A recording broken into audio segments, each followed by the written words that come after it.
சுரண்டை யாருக்குமே தெரியாது. அதாவது அவர்களால் அந்த ஊருக்கு பெருமை. என்னை கேட்டுக்கொண்டு அன்புடைய பிள்ளையே, உன்னால் இந்தியா பெருமைப்பட வேண்டும். உன்னால் இந்தியா உடைய பெயர் வளர வேண்டும். நேற்று நான் ஒரு கூட்டத்திலே பேசிக் கொண்டிருந்தேன். போலந்து என்ற தேசத்திலே. ஒரு வயதான பெரியவர். அவருக்கு ஆங்கிலம் புரியவில்லை. தமிழகத்தில் இருக்கிற ஒரு ஒரு ஊழியரை சொன்னார். இவரை தெரியுமா? நிறைய பேர் அதுபோல. எத்தனையோ பேர்.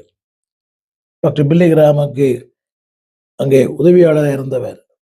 ரவி சக்கரியாஸ். உலகமெல்லாம் இன்றைக்கு அன்பானவர்களே நம்முடைய பெயர்.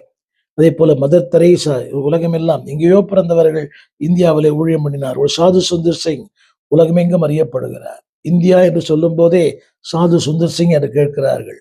அன்புடைய பிள்ளையே, உன்னால் உன் ஊர் அறியப்பட வேண்டும். உன்னால் உன் பட்டணம் அறியப்பட வேண்டும். உன்னால் உன் தேசம் அறியப்பட வேண்டும். உன்னால் உன் பெற்றோர் அறியப்பட வேண்டும். இங்கே பயன்படுத்தப்பட்ட வார்த்தை இங்கே சொல்லப்பட்டது, ஆபேல் மெகோலா ஊரான சாப்பாத்தின் குமாரன். அவங்க அப்பா யாருன்னு தெரியாது, அவங்க ஊர் யாருன்னு தெரியாது. ஆனால் என்றைக்கு அழைப்பை கனம் பண்ணுகிறாயோ, என்றைக்கு அழைப்பை நீ மேன்மைப்படுத்துகிறாயோ, என்றைக்கு அழைப்பை நீ அதை பற்றி கொள்ளுகிறாயோ, உன்னால் உன் குடும்பம் மேன்மை பெறும். ரெபேக்காவால் அந்த குடும்பம் மேன்மை அடைந்தது. அவள் நன்மை பெற்றாள், அவள் சகோதரன் நன்மை பெற்றான், அவள் தாய் நன்மை பெற்றாள். அதாவது 3 தலைமுறைகள்.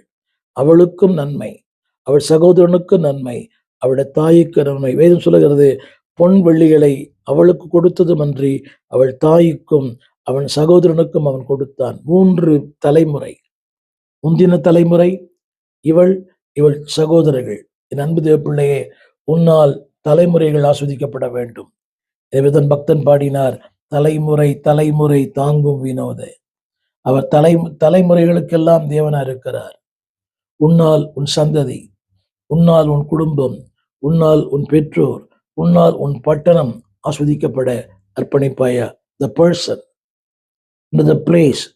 3வது, அவன் என்ன வேலை செய்து கொண்டிருந்தான்? வாசித்து பாருங்கள். 19ஆம் வசனத்துல சொல்லப்பட்டிருக்கிறது, அவன் 12 ஏர் பூட்டி உழுத சாப்பாத்தின் குமாரனாகிய எலிசாவை கண்டான். அங்கே எழுதப்பட்டிருக்கிறது, அவன் ஏர் பூட்டி உழுது கொண்டிருந்தான்.